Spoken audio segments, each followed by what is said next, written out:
Hello, I'm Jake Bapst, the historian here at the Gene Lloyd Cooper Archives on the third floor of the Greer Museum on the lovely campus of Rio Grande. And as we are preparing for Founders Day, approaching on September the 13th, which September 13th, 1876 was the first day of classes, thought we'd take a step back, way back, about 300 million years ago or so. I want to talk about Rio Grande before there was a Rio Grande, before there was even the state of Ohio, because our history does go back that far. I have here the oldest artifact in the archives. It's a fossilized fern that grew into as large as a modern tree. It's a lepidodendron, and it is from the Pennsylvania geological era, and it is 300 million years old, give or take, a million years here or there. That's the first thing, and that was formed. The geological outlook of this area has changed throughout time, as all areas have. 2 million years ago, the tributary of a rather large river called the Taze ran about where Route 35 is now. Now it takes us to the most recent history. There was a major Native American trail going east-west, north-south, where Route 35 is located now, and it was in use for literally hundreds and hundreds of years.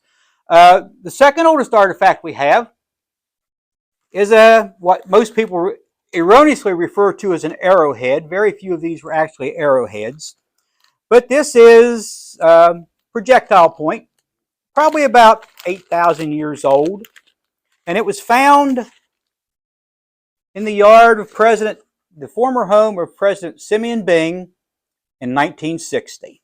And someone at the time took the time to type up a little card and the details of where it's found. Where was the home of Simeon Byng? It's now what you know as the Welsh Center, the Davis House, which is the oldest building being used on campus. But as white settlers started, English settlers and French settlers started, French explorers moved into the Ohio Valley, the conflicts between Native Americans and the Virginia settlers, frankly, came to a point of war, leading to what many people will refer to as the first battle of the American Revolution, the Battle of Point Pleasant on October the 10th, 1774, hence the shirt today, where an army of Virginians engaged a band of Native Americans under the Shawnee chief Cornstalk and fought an all-day long battle. The Native Americans withdrew. What was known as Dunmore's War came to an end, but many people will refer to that as the first battle of the American Revolution. So we've got the area open for settlement. The Revolutionary Warriors.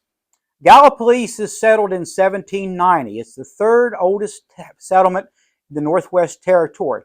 Marietta first, followed by Cincinnati, followed by Gallipolis, the city of the Gauls, the French 500, a great story that many of us know. So Ohio becomes a state in 1803.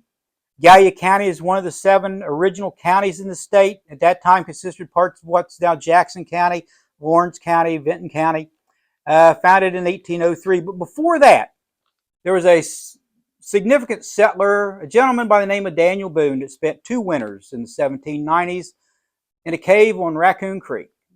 By the way, the largest creek in the world, the longest creek in the world, just at 100 miles. And during the time Daniel Boone wintered there, he's said to have killed or trapped over 100 bear. How much of that is actual truth, I don't know, but it makes for a great story. But as settlers started to arrive in the area, in the Northwest Territory, they were mainly primarily English, Scotch-Irish, German. The Welsh arrived in 1818. 1818 is a significant year for this area.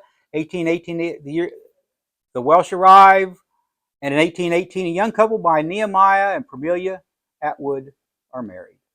And that takes us to where we'll start next week as we inch towards Founders Day. And all I can say is, everyone, I hope you have a great start of the semester, and go Rio.